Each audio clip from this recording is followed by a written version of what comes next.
100 में से 10 से 13 कपल्स ऐसे आ रहे हैं जो ये कंप्लेंट करते हैं कि शादी के 1 साल के बाद अगर मियाँ बीवी इकट्ठे भी रह रहे हैं तो उनके यहाँ बच्चों की विलादत नहीं होती।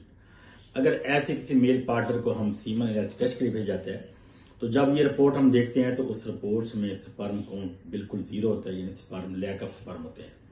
तो इस कंडीशन को हम एजोस्पर्मिया कहते हैं, जो कि कपल्स के लिए बहुत ज्यादा परेशानी का बायस बनता है।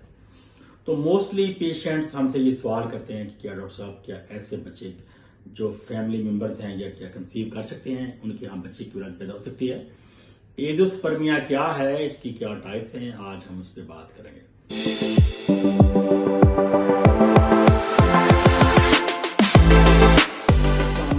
जनाब everyone, here is doctor Abdul Majid working as a private practitioner. Azoospermia को समझने के लिए हमें ये जानना बहुत जरूरी है कि जो नॉर्मल स्पर्मेटोजेनेसिस है, यानी जो स्पर्म प्रोडक्शन है, ये मेल टेस्टिस में हो रही है।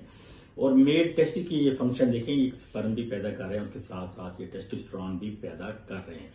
तो ये एक नॉर्मल कंडीशन है। अगर किसी पेशेंट के सीमन में स्पर्म काउंट जीरो है तो इसकी 3 वजूहत हैं। इसमें सबसे पहले जो है वो प्री टेस्टिकुलर है, नॉन ऑब्स्ट्रक्टिव काज है।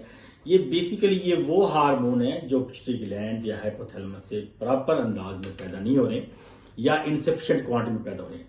इसकी वजूहत ट्यूमर भी हो सकती हैं, कुछ मेडिकेशन भी हो सकती हैं, इसके अलावा कुछ रेडिएशन थेरेपी भी हो सकती हैं, जिसमें ये हार्मोन जो है ये टेस्टिस पे अपना कंट्रोल पूरा नहीं कर रहे हैं या स्पर्मेटोजेनेसिस को स्टिमुलस नहीं कर रहे। सेकेंड जो मोस्ट कॉमन काज है वो टेस्टिकुलर एजोस्पर्मिया है। बेसिकली ये भी नॉन ऑब्स्ट्रक्टिव काज है। इसमें जब पेशेंट डॉक्टर के पास जाता है तो डॉक्टर उसका फिजिकल एग्जामिनेशन करने के बाद उसका लोकल एग्जामिनेशन भी करता है। इसमें या तो टेस्टिस के फंक्शन में या उसके स्ट्रक्चर में एबनॉर्मैलिटीज होती हैं। उसमें देखा जाए इन वजूहात में अनडिसेंडेड टेस्टिस होते हैं, बाद पेशेंट में टेस्टिस मिस भी होते हैं। इसके अलावा कुछ पेशेंट में वेरिकोसील भी होती हैं, ट्यूमर्स, प्रीवियसली उसको कोई मम्स की कोई इशू हो, इसके अलावा कोई रेडिएशन थेरेपी हो या वो टाइट कपड़े पहन रहे हो या ऐसे हीट एनवायरनमेंट में काम कर रहे हो तो उसमें भी ये प्रॉब्लम होते हैं। थर्ड मोस्ट कॉमन काज है वो पोस्ट टेस्टिकुलर एजोस्पर्मिया। इसका मतलब ये है कि सेमिनिफरस ट्यूब्यूल्स में स्पर्म तो पैदा हो रहे हैं, लेकिन जो ट्रांसपोर्ट मैकेनिज्म है, यानी वो ट्यूब जो स्पर्म को कैरी करके या ट्रांसपोर्ट करके एक्सटीरियर लेके जा रहे हैं, बॉडी से बाहर को लेके जा रहे हैं, तो उसमें कहीं ना कहीं ब्लॉकेज है। उस ब्लॉकेज की अगर आप वजूहात में जाएं तो उसमें कोई इंजरी भी हो सकती है, इन्फेक्शन भी हो सकती है, कोई सिस्ट भी हो सकती है। इसके अलावा मुमकिन है कि उसकी प्रीवियस कोई प्रायर सर्जरी हुई हो रिसेंट।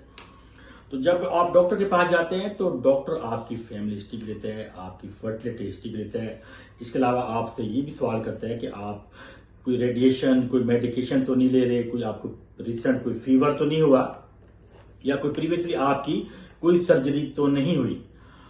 तो जिस कंडीशन में अगर आप डॉक्टर आपको टेस्ट एडवाइस करते हैं तो डायग्नोस्टिक टेस्ट में अगर आप देखा जाए तो इन पेशेंट में उसके साथ साथ बाकी अलामात को भी देखा जाता है।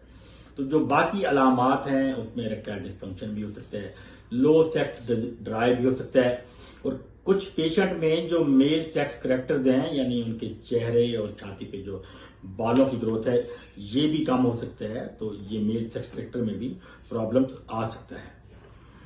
तो इसका क्या हल है? जो नॉन ऑब्स्ट्रक्टिव काजेज हैं, जिस तरह के सेंट्रल काज प्री टेस्टिकुलर एजोस्पर्मिया है या टेस्टिकुलर है, तो ये बाद दफा मेडिकेशन को रिस्पॉन्ड भी कर सकते हैं और इसका बेहतर हल भी है। वो वजूहात जिसमें टेस्टिकुलर ट्यूब्स यानी कि वाज डिफरेंस में अगर कोई डिफेक्ट आ गया है, इसमें कोई ब्लॉकेज आ गया है, तो आपका डॉक्टर आपको रिकंस्ट्रक्शन सर्जरी भी एडवाइस करता है। और अल्ट्रासोनोग्राफी में ये इस चीज को भी विजुलाइज किया जाता है कि कहीं पे कोई ऐसी ब्लॉकेज तो नहीं है या कोई विजेक्टमी का प्रोसीजर वगैरह तो नहीं हुआ।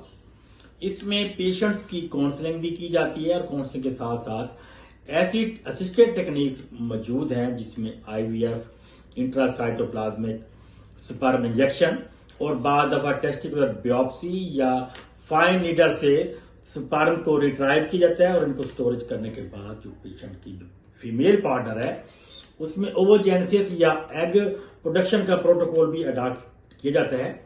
तो जो लोग इनफर्टिलिटी का शिकार हैं, स्पेशली जो मेल इनफर्टिलिटी का शिकार हैं, तो वो कुछ होम रेमेडीज भी अडॉप्ट कर सकते हैं। ऐसे पेशेंट को चाहिए कि वो जब डॉक्टर के पास जाते हैं वो बाकायदगी से एक्सरसाइज को अपनी लाइफ का हिस्सा बनाएं, हेल्दी बैलेंस डाइट इस्तेमाल करें। अगर आप अल्कोहल या स्मोकिंग कर रहे हैं तो इसको फौरी तौर पर आप तर्क कर दें।